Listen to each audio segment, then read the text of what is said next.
I don't know about you, but I've seen Burn Bootcamp locations all over the country. It seems like everywhere I go. And so, of course, I was curious. When Morgan Kline, co-founder and CEO of Burn Bootcamp, landed in my inbox, I knew I needed to meet her. Little did I know when we first talked that this company started with a $600 investment in a parking lot and now boasts 85,000 members, 115 locations, and billings will be $210 million last year. This interview took place at the end of 2023. I love this story because it is one of grit, determination, and building as you go. In 2013, Morgan joined forces with her husband, Devin, and together built one of the nation's best fitness programs. Burn Bootcamp has not only given Morgan the platform to share her passion for healthy living, but it's also given her the confidence to achieve whatever she thought possible for herself. As a mother to 3 amazing children, Morgan can relate to a lot of women and moms out there that often put themselves last in order to make sure everyone around them is taken care of.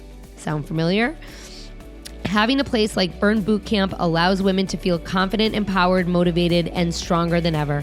I am really so excited for you to meet today's guest, so please come on in and meet Morgan Kline, co-founder and CEO of Burn Bootcamp. Back to another episode of Dear Found Her. I am really excited about today's guest. We have not had someone in the fitness industry in quite some time, but Morgan Kline is here. She is the co-founder and CEO of Burn Bootcamp. And as I told her before we hopped on, I was pitched her and I was so excited to meet her. And then all of a sudden I started seeing Burn Bootcamp everywhere. So whoever is on your team, Morgan, is doing their job because you are everywhere. So welcome to Dear Found Her. I'm so glad that you're here. Thanks for having me. I'm excited. Of course. So let's get us started. I want you to share your story. Tell us what Burn Bootcamp is and how you founded it. Yeah. So Burn Bootcamp is a fitness franchise, and we were founded in 2012 when it was just a parking lot concept. So let me take you back a little bit before that. My husband, Devin, and I have known each other since 6th grade. So we were high school sweethearts. He went and played baseball in college at Central Michigan. I went into food marketing at Western Michigan. I know you're from Michigan, so you probably are familiar with those two schools. Absolutely. So we were rival schools, but obviously we were, still together and dating. And that was our plan A's. I was going to work, in corporate and get a food marketing degree. I had my eyes set on the Kellogg Company, which is headquartered right in Battle Creek, Michigan. And then his plan A was to go play professional baseball. And so we both got opportunities that we wished for. He got drafted his junior year of college to play for the San Francisco Giants in their minor league. And I had an internship at Kellogg's, got a job before I even graduated, and moved down to Naples, Florida to start my sales job down there, calling on grocery stores, selling Pop-Tarts and Frosted Flakes and Eggo waffles. And so Devin played a couple of seasons in baseball, and then he was released. So as you can imagine, somebody from a young age wanting to have their lifelong dream be playing baseball, his dreams were crushed. And he didn't really have a plan B. So he kind of dabbled in a couple different things down in Naples and got into personal training. He's like, okay, I know personal training because I've been an athlete my whole life. So let's go do this. So he gets a job at a big box gym, and, he's doing the one-on-one personal training and, starts to be very successful in that. But in that job, you're trading your time for your money, and you can't really, you tap out at the number of clients that you can reach in a single day. So he started a boot camp from the big box gym. It was called Lightning 900, and it was inspired by a handful of things, but it was for women only. And so he quickly grew this boot camp, Lightning 900, in Naples, Florida, right about the time that I applied for a position to be promoted in Charlotte, North Carolina. And, that was exciting for me, but he was kind of at that like top of his career of, all these clients and this boot camp that was growing. So long story short, he spends a couple more months in Naples and then decides to move up to Charlotte. And at that time he said, I don't want to work for anybody. I don't want to work in a big box gym. There's things I didn't like about that environment. I want to create my own, business, my own boot camp. I'm still at this time thinking, okay, you do that. I'm still going to focus on my corporate job because I grew up with that being the American dream, right? You get a job with this safe company, you get the benefits, you get the 401k, you would never leave something like that. So I'm just supporting him. I'm helping him on weekends, mornings, nights, doing whatever I can, but maintaining this full-time job. And, at the time we were 23, 24 years old. So getting a landlord to even pick up the phone for two 24-year-olds with no like real business plan or, money in the bank was next to impossible. So when I say we started in a parking lot, we truly started in a parking lot of a gymnastics studio. Devin had gone to different businesses and said, hey, listen, you're not using this space in the morning. Can I rent out this gymnastics studio from you? You make a couple $100 a month. I get to train, my boot camp members. And then in the evenings, I'll do it from the parking lot. And, as you can imagine, obviously moms and women are the ones coming to this gymnastics center to drop their kids off. And so we started in like that sublease hybrid model.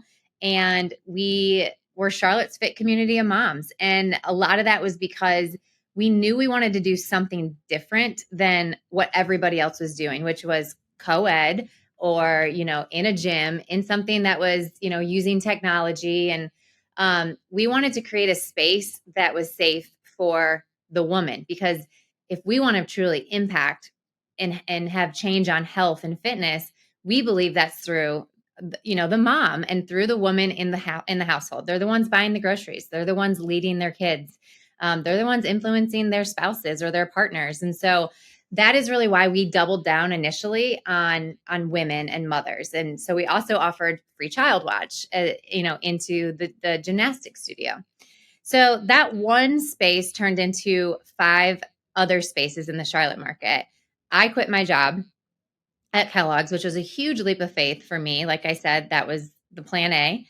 And we joined forces. And in 2013, I left. And we, like I said, we grew from one parking lot to 5 different parking lots to 5 brick and mortars. We flipped them. We finally had enough money and proof of concept where landlords did start picking up our phone call.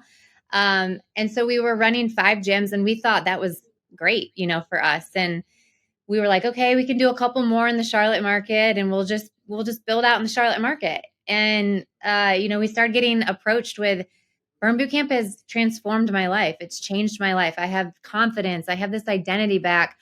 I want to go do that in other places. So the idea of franchising wasn't the initial dream for us.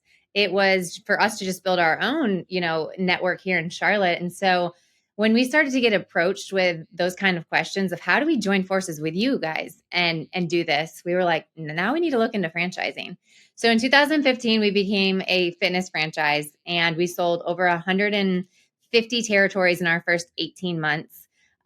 So today, 2023, almost 8-9 years later, we have over 350 open doors in 41 states, with another 200 or so in development to open. So it's pretty incredible what we've been able to do in the last 10 years with building this brand. And we've been very, very fortunate to, like I said, lock arms with people that share our mission, share our core values, and want to impact their communities in a positive way, through fitness. But our gym is more than a gym. It's truly community. It's a place where women can come and feel valued, seen, loved, accepted, no matter where they're at in their fitness journey.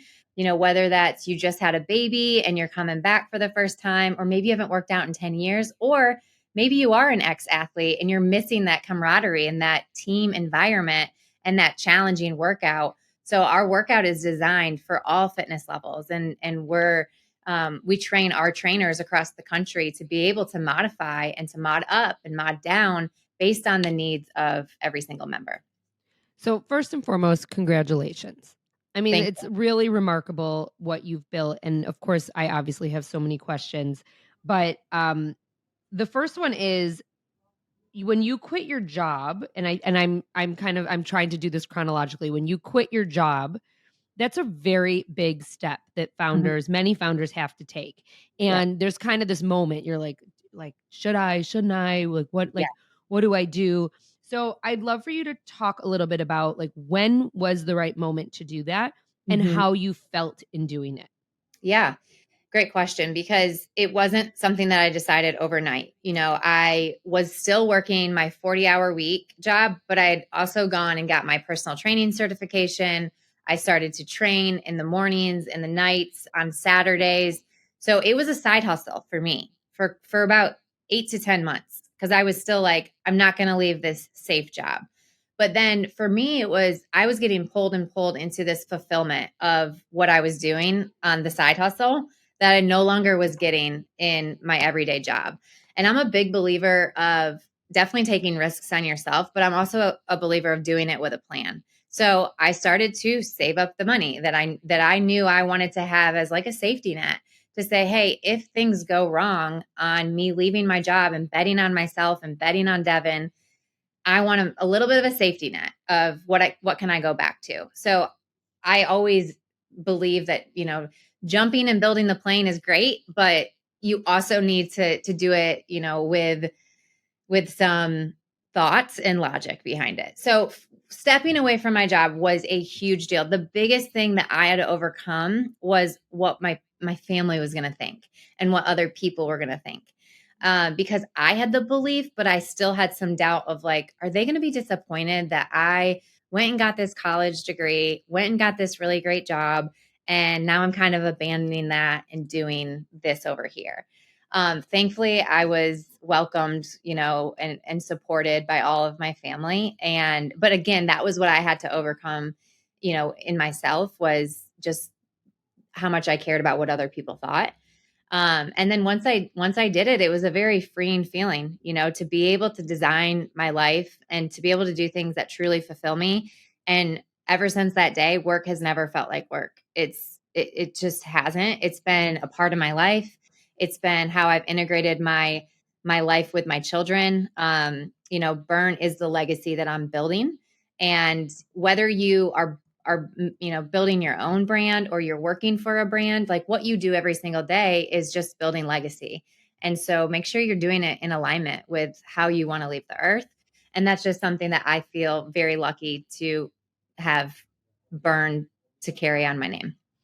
We're going to talk about legacy in a little bit, but before we do, one of the things that I love about your story is the fact that you and your husband, you really utilized creative resources. Mm-hmm. And I think that I love hearing stories when founders are like, well, yes, I like knocked on a door and asked to use their garage or whatever it was. And for you, it was these parking lots. And so I would love for you to kind of explore and talk about like what that opportunity was and why it's so important for founders to really kind of look at what is right in front of them. Because I always tell people when I'm coaching them, when I'm teaching them, look at what is right in front of you, Mm-hmm. because that's where your biggest opportunities are. It's not like some formula or like, or, it's not rocket science. It's literally what's right there. Yeah, I mean, it's the small habits that you do every single day that's going to get to the goal that you have. Whether that's business or that's fitness, like nothing's going to happen overnight. And I think that that's sometimes the perception of successful people is, oh, they got lucky, or they're this overnight success, or well, they have all those resources and that's why they're successful. And I can tell you, just based on my own experience, that we didn't. We started Burn Bootcamp with $600, and that was just in fitness equipment.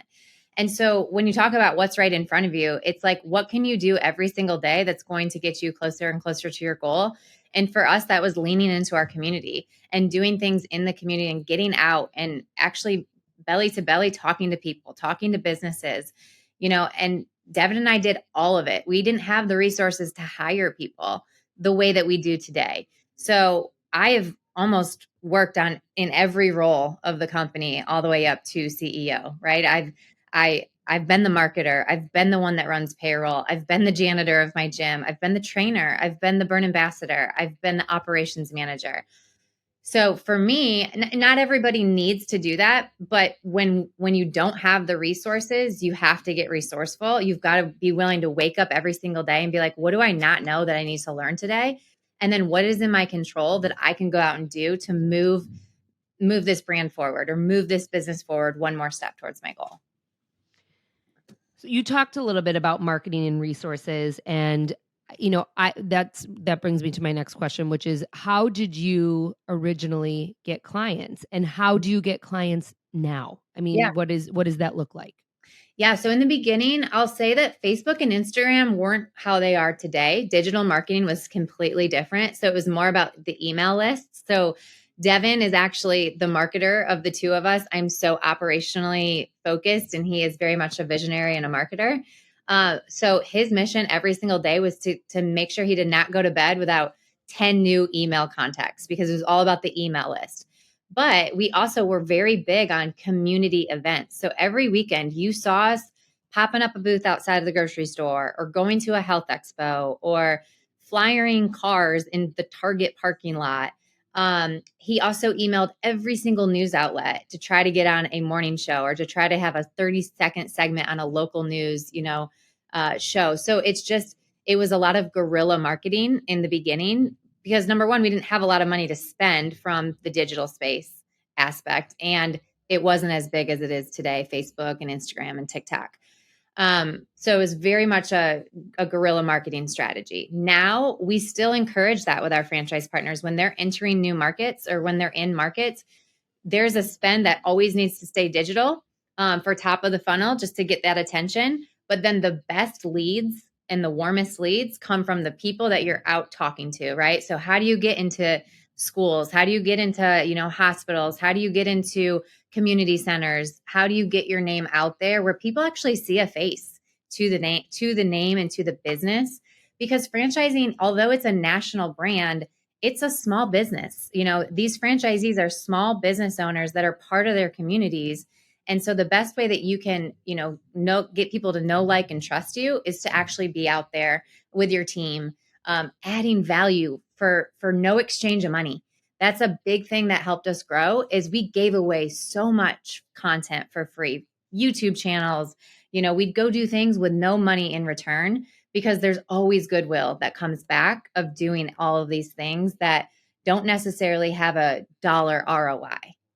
So I'm smiling, and I'm saying this because for those of you who are listening to this episode and not watching it on YouTube, if you've been around here a while, you know what I'm about to say. But if you haven't, this is how I built Bump Club. Mm-hmm. I mean, this is exactly how I built Bump Club, was by trade partnerships and community events and email lists. And it's so funny when you say email list. When I sold my company, that was the number one asset I sold. Yep. I mean, we had 150,000 plus emails that went with the sale. And that was much more valuable than our Facebook, which also was 150,000, but we didn't own that, Right. So you talked about community events, and you talked about partnerships in the community, but how have you leveraged your community? Because I would imagine that word of mouth plays a really big role in growing your business, especially in the category that you're in. And you have a business where, like Bump Club, like, community is just a natural part of coming to a gym and working out. Yeah.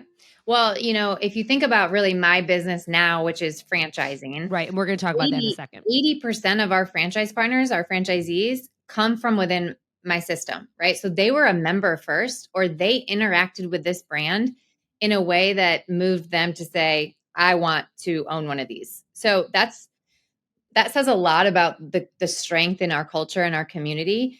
So for me to get leads from a franchising perspective, a lot of it comes from within. It starts at how are we treating them when they walk into the door to become a member? We call it our blue carpet experience. So from end to end, the minute they walk into, actually the minute they pull into the driveway or into the parking lot to the time they leave, what does that experience look like? How are they feeling valued? Like I told you, how are they feeling seen?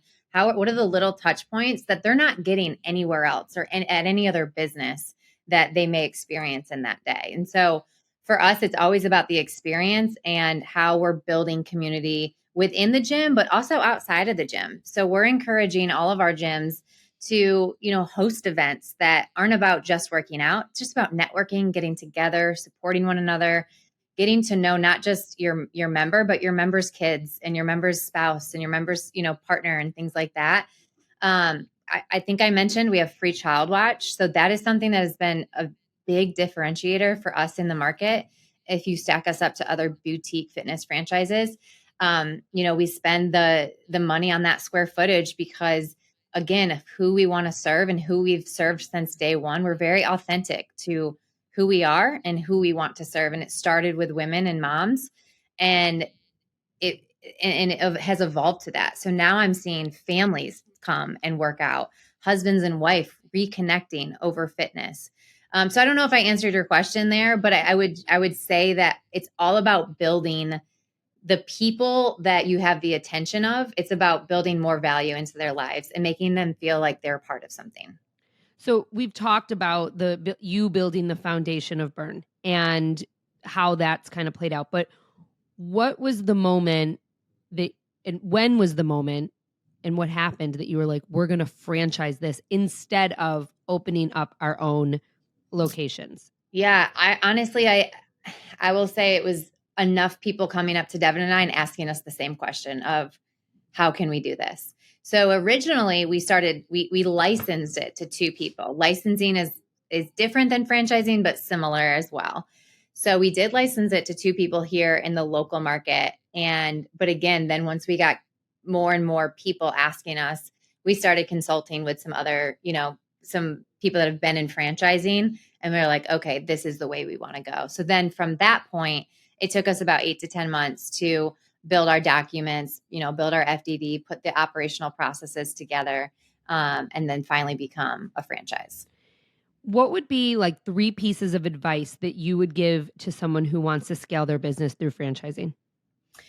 Get very, very clear about your core values, your mission, and who you want to partner with. So that's number one, is because here's the thing in franchising, and anytime you're scaling your business, you are scaling yourself ultimately. So you can say yes to anyone that's willing to write you a check and say, yeah, I'll do it. I'll be a part of your business. Here's my money. Here you go. We could have grown a lot quicker, but you have to stay disciplined to who you actually want to partner with because they are representing your brand. And if it goes bad and you have misalignment of core values and misalignment of the mission and the impact, then you're in this marriage for 5 or 10 years. Franchising is typically a 5, 7, or 10-year term. Ours happens to be 5 years. So I would just say number one is the discipline and the clarity of who you are and what you want this brand to stand for and what you want the culture to look like. Because we all know, we've probably all worked with people or we've had people in our life that if they're negative and they're toxic, that stuff spreads way quicker, unfortunately, than positivity and optimism. So I feel like that's my 1, 2, and 3 advice, because that's ultimately when you can join forces with people that have a like mind and a like heart, then you're going to be able to grow quicker and quicker and quicker because these people care about the right things. I mean, number 2 is definitely process and infrastructure. But again, if you've got the right process and the right infrastructure, but the wrong people, it doesn't matter how good your processes are. You're not going to be able to scale your brand and what the brand means to other people the way that you want it to, because they're out there in markets that represent you and the brand, right? I'm not in Highland Park every day, so I don't see what's happening. So although I have processes and infrastructure set up, but if I know that the right person is leading it, then I feel a lot better about how it's being represented. What's been the biggest hurdle you've had to overcome since making the decision to franchise? Oh, I feel like if you ask any business owner, they're going to say 2020. Well, I mean, I wasn't necessarily going to ask about COVID because Yeah. it's like, who wants to talk about COVID anymore? But I think that's well, how did obviously, you come out of that? Do you know what I mean? Because yeah. Yep. I think it's worth touching upon. I would love to share that part of the story. We had to close at that time. It was about 260 doors that we had open. So like all other businesses, overnight, you have your entire business close. And thank God we have always been marketers. So we built a studio. We have a building that actually has a studio where we would do all of our content. I think I shared, YouTube was a big deal to us. So we had a studio that actually looked a little bit like a gym, and it had our logo on it, and we had studio equipment. And so we were able to actually turn around the very next day and stream all of our workouts to all of our members at that time. I want to say it was around 85,000 members. Oh my God. And so that was a huge thing that saved us during the pandemic. And then when we had the stay-at-home order, my husband and I have a gym above our garage, and we basically brought it home and we live streamed. I was pregnant. I was pregnant with my third son. I was probably about 6 months pregnant at this time. Him and I are live streaming to, thousands of people at 9 a.m. every day. We would do anything we could to retain our members and help our franchise partners retain their members. And so we did that at a national level. They did that at local levels through Zoom links and things like that. And we retained 70% of our memberships. That's amazing. So that was huge. We were actually one of the only fitness companies that grew during the pandemic because, again, we were all about how are we adding value, So instead of saying, we're going to pause your membership and good luck, bye. We were like, no, let's stay together. Because what we're going to have to do, we're going to need each other, right? We're all isolated into our own homes. Let's still allow our people to have this 45 minutes where they can, get out of what's happening in the world and just tone into what is going on with themselves and get their 45 minutes and get those endorphins running and have their neighbors, high-fiving them, things like that. So I think that change, right, or just that decision to do whatever it took to keep our people moving during the pandemic has helped us. And it actually, now we have an app that has an on-demand program, and that really accelerated it for us. We knew that what we learned during the pandemic is brick and mortar, you also need to have a digital presence, and try not to always only have one, have a hybrid of both, because the world is different now. We have never gone back to what it was like pre 2020, March 2020. It's now this hybrid model where we got to meet people where they're at, whether that's in their home, whether that's in the office, or whether that's in the gym. So that's been really cool for us to just take a really hard time and catapult it to the next level of our business. Did your franchise owners, did they kind of go back to the basics of what you and Devin did in the beginning and go to parking lots and parks and was that part of what they did? They did. We were in parking lots. We were wherever the county would allow us to go, basically, because that's the thing in franchising. Every county was different. They treated COVID differently. Every state had different rules. So we were constantly scrambling to try to understand what our people could and could not do. But we had people going into parking lots and doing drive-by baby showers for their members, or we were delivering our supplements to them, to their doorstep, or their retail gear. Because we have in addition to our memberships, we also sell activewear and we sell supplements. So our franchise partners were saying, what do you guys need? We'll make sure that we're dropping it off to you. We won't see each other. We'll stand 6 feet apart. And we had squares when we came back, all the things. We didn't let COVID let us say, oh, we got to pack it up and say goodbye. We said, no, what can we do to still reach our members? So you told me at the beginning you started this business with $600, and have you ever taken investment money? No. And you just mentioned 85,000 members. I don't know if you are. We're at 115 now. Okay. Today, as we speak. Where are you at a revenue standpoint? What can you say about your growth? I don't know how public you are with those numbers, but I would like to share where you've gone from $600. Yeah. So our system will generate about $210 million by the end of this year. And that's just this year. And then we obviously take royalties on that. So our royalty is a 6 and 2 split. And so I'll let you guys do the math there, but it's grown, exponentially. Obviously we had a little bit of a dip or a flat year during 2020, but yeah, 210 million will be just what the brand is generating. Congratulations. Thank you. I mean, did you ever think when you were standing in these parking lots that this would be where you were?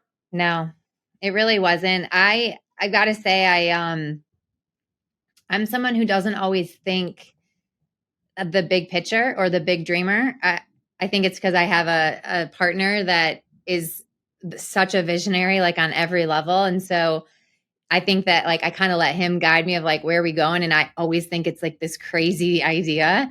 And, then I'm the one that's kind of operationalizing it. And I'm sitting in the day to day of like, okay, what do we need to do to make it work? So no, back in the parking lot days, like I said, our dream was to just have a couple gyms, and that would be amazing. And so I think for us, it has also kept us humble because we didn't come from anything. And at this point, it's not about the money. Like, yes, I just shared the money, but for us, it's about impact, and it's about legacy. And I know we might be chatting about that a little bit more, but um, I believe, we've been given this opportunity to go pass it into other people and allow the opportunity to move beyond me and my family. And how many more people can we impact is the name of the game for us, not necessarily how much more money can we make. I do want to ask you about legacy. You said you have 3 children and you have built an incredible brand that is not just it's very clear that it is not just about the money. And I would like for you to share with us what the legacy is that you want to leave for them. Yeah. So my 3 kids, 7, 5, and 3. So I have a daughter and then I have 2 sons. And so when I think about my daughter, Cameron, this is a fitness industry that we are in. And I have had my own journey of feeling not worthy, feeling like I didn't love my body, having a lot of shame around how my body looked.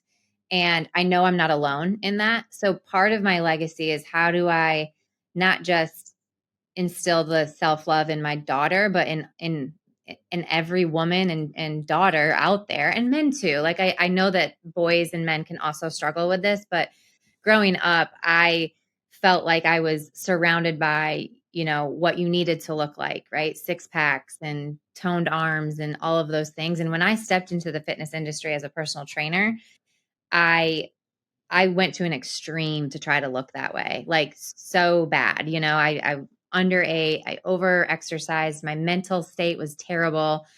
And now I've had 3 pregnancies and my body looks different than it ever has. But like, how have I learned to love myself through all of these different things and what my body has given me? And that's the message that I try to send. If you look at my social media, I've shared my body and my journey through all of it and vulnerability through all of it. And just so part of my legacy is how do we change the narrative for people that have, struggled with loving themselves for how they look.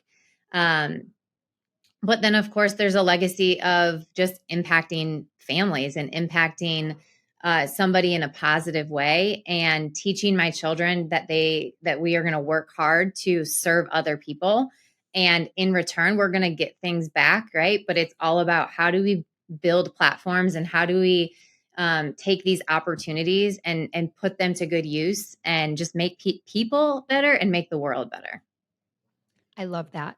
So my last question is what I ask everyone at the end, and that is, what are 3 actionable steps that you would tell a female founder who's just getting started? I would say, number 1, focus on just your journey. So what I mean by that is stop comparing yourself to what you're seeing on social media. Certainly take inspiration from social media or other people that are in your, headspace and in your access. Learn from them and be inspired by them, but do not compare your journey to other people. So set your pace and set your goals, but do not compare, because that can be the enemy of all of this and steal all the joy that you're really out there to do it for.